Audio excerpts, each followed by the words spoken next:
One time I was behind the register at Victoria's Secret. This customer walks in and immediately everybody spots her as a red flag. She's just picking up items, throwing them in her bag, not looking at sizes, not looking at colors. So everybody's like, everyone's on their walkie like, watch this customer. She's coming to the fitting room. She's headed to the cash wrap. Somebody get her. Check her ID. Get her. Get her. She has a bag full of stuff. And guess who gets her at the register? Me. So she comes to my register and she dumps out her stuff, and we're having a regular conversation. Hi, how are you? Yada, yada, yada. Her total comes up to probably between $700 to $900. It was expensive. My manager is at the register next to me, talking to me on the walkie. Ashley, make sure you get that ID. Don't matter what she's using, make sure you get that ID. So I ask her for the ID because she's paying credit. Why do you need to ask for my ID? Just take it, run it. I'm like, no, ma'am, I'm sorry. I need your ID for the purchase. She starts to raise her voice at me. So she's raising her voice at me. And I'm like, but I couldn't. I just couldn't, y'all. So I was like, I can raise my voice too. Do you want to play this game? Because I'll win, promise. And she's like, oh, well, what time do you get off work? And I'm like, I'm closing. I'm actually getting off at 11. Would you like to pick me up? And then she calls me stupid. She's like, you're fucking stupid. And I'm like, okay, you know what? I'm gonna eat that. Then she calls me a dumb bitch. Whew. Took a deep breath. And I said, fuck you, you dumbass bitch. Your broke ass can't even afford these motherfucking clothes, and you over here trying to scam me. Fuck off my line. And honestly, me and her just started going back and forth at each other like, My manager's like, go to the back, go to the back, go to the back. I'm still cursing her out as I'm walking to the back of the store. I really thought I would get fired, but I actually didn't. Story time. But I actually didn't. Story time. My parents found out that I was dating a white boy. So a little background information. My parents are super strict, especially my dad. And on top of that, my dad thought that races should not mix. One of his sayings was, you don't see a blue jay fucking a pigeon. AKA, white people and black people should not be together. Sounds fucking stupid. Yeah, I know. Anyways, like I was saying, it was my freshman year of high school and I had been dating this boy for 2 months. And of course, he was white.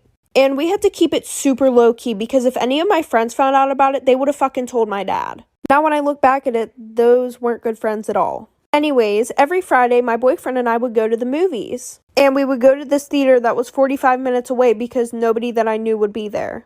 The only person that knew that I was dating a white boy was my sister. Well, the one day after the movies, I couldn't get a ride home, so I had to get a ride home with him and his family. And as soon as I pulled up, my parents were waiting outside, like for part 2. Part 2 about how my parents found out that I was dating a white boy. So like I said, my sister couldn't come pick me up, so I had to get a ride with him and his family. And what do you know, as soon as we pull up to my fucking house, my dad is standing on the porch waiting for me. So I told his parents to drive around the block one more time while I called my sister and told her to distract my dad. So as we're driving up to my house again, I see that my dad isn't on the porch. So I run into the house before he could see me getting out of a white boy's car. So a few months go by and we're still dating, very low key. And the one night at 3 a.m, I get woken up by my sister. And she says, you better delete any pictures that you have of you and you-know-who off your phone. And you better come up with the story right now. Because one of your friends took pictures of you walking with him in the hallways and kissing him behind the stairwell at school. So after I deleted everything off my phone, a few seconds later, my dad came into my room screaming his head off. He was so mad. I ended up getting my ass beat. And I also got grounded from my phone for 4 months. But after that, my mom ended up leaving my dad. And then him and I got back together. Thus that we were gonna have a new student. Me and my best friend at the time looked at each other and whispered, what if he is cute? And while he was walking in, me and my best friend's mouths dropped. He was stunning. My teacher told him to sit next to my best friend, and so he did, and I looked at her and texted her to make a move. He kept staring at me and my best friend got mad. She asked him for his number, and he said no. I felt bad for her cause after school he texted me and asked to hang out. I said yes, but not to tell my best friend. Like for a part 2, here's part 2. So after he texted me, I told him not to tell my best friend. I snuck out later that day and walked to his house. I knocked on his door and my best friend answered the door. She asked what I was doing and I told her everything. She asked me why I was lying, and then the boy showed up in his driveway. I was really confused, but it turns out she snuck into his house to murder him. She is still in jail to this day. There's a story time that happened in school, because that was the only thing that helped us focus. But every time she saw it, she would take it, and she would never return it, even though she said she was. So me and my friend, I'm gonna call her Jalen, and my other friend, I'm gonna name her Caitlin. So me, Jalen, and Caitlin all had this plan to sneak into school and take our fidget spinners. So at recess, we had this plan spot behind the tree, and we would all talk about it. This girl even didn't eat her lunch because her teacher took away her fidget spinner. Anyway, we all had this plan to sneak in school and break the windows, go in class and steal all our fidget spinners and give them back to the owners. But every time we talk about it, we'd get caught by this one kid named Nathan, and he would all go tell the teacher. But the teacher didn't care, obviously, because she knew we weren't going to do it. Like for part 2. Okay, part 2 of the fidget spinners. Okay, so as you know, Nathan was going to tell on us, and the teacher obviously didn't believe us because we were little kids and he knew we wouldn't do that. So we all had a plan that the next day we would all meet up at the playground in the school at 6 p.m. So that day, no one showed up. I didn't even show up. And the next day at school, we all got mad at each other for not showing up, and we all said we showed up, but you guys didn't.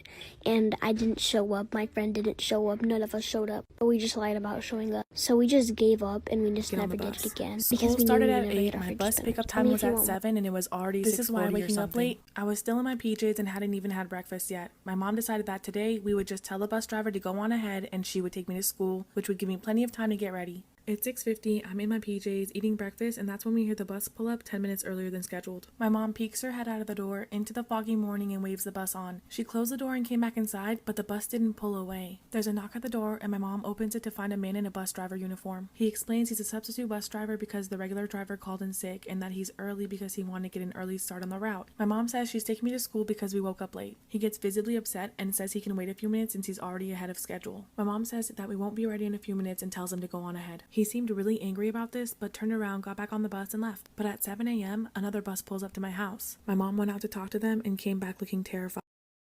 Part 2 of why sleeping in might just save your life. After talking to the bus driver, my mom came back looking terrified, but she didn't say anything about it and told me to finish getting ready for school. At the time, I didn't know what happened, but my mom would end up telling me a few years later. When she went to the second bus, she found out it was being driven by my regular driver, and it was full of other kids that are usually on my route. By the way, the other bus was empty. My mom asked the driver about the substitute driver and about him calling in sick. He tells her that he never called in sick and there is no substitute driver on his route. The driver immediately called dispatch in a panic and told my mom to go inside and call the police and report this incident, which she did without me knowing at the time. There was absolutely no one doing my driver's route that day. Whoever this was most likely a kidnapper who had targeted me. I never heard anything about it again, not even if someone else had ended up being picked up by this mysterious fake bus driver. But chances are, had I gotten on that bus, I would never have made it to school or back home. And if we hadn't overslept on that specific day, I would have been on that bus.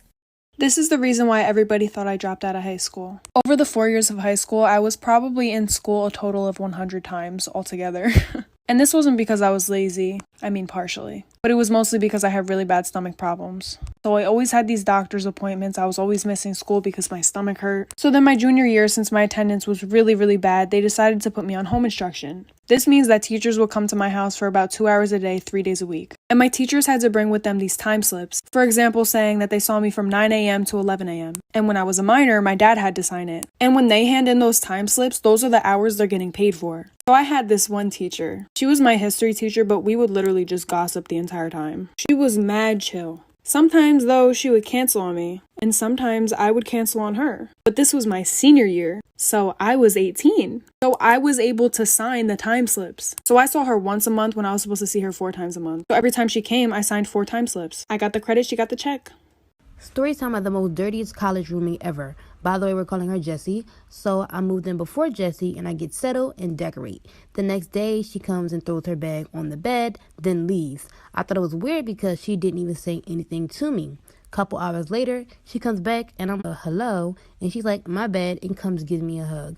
She smelled very bad. She starts unpacking all of her clothes and blankets, but they smelled like mildew. Anyways, a week later, there's this party going on for freshmen, and she goes, but I stay in because I had a migraine. I told her that when she comes back, can she keep the light off? Now it's 2 a.m. and she comes back in very loud, uses the bathroom, then goes to sleep. And now I'm up, so I got up to use the bathroom too. When I sit down on the toilet, I feel something very squishy. It was dark because, like I said, I had a migraine. I get up, turn the light on, and I was sitting in her shit.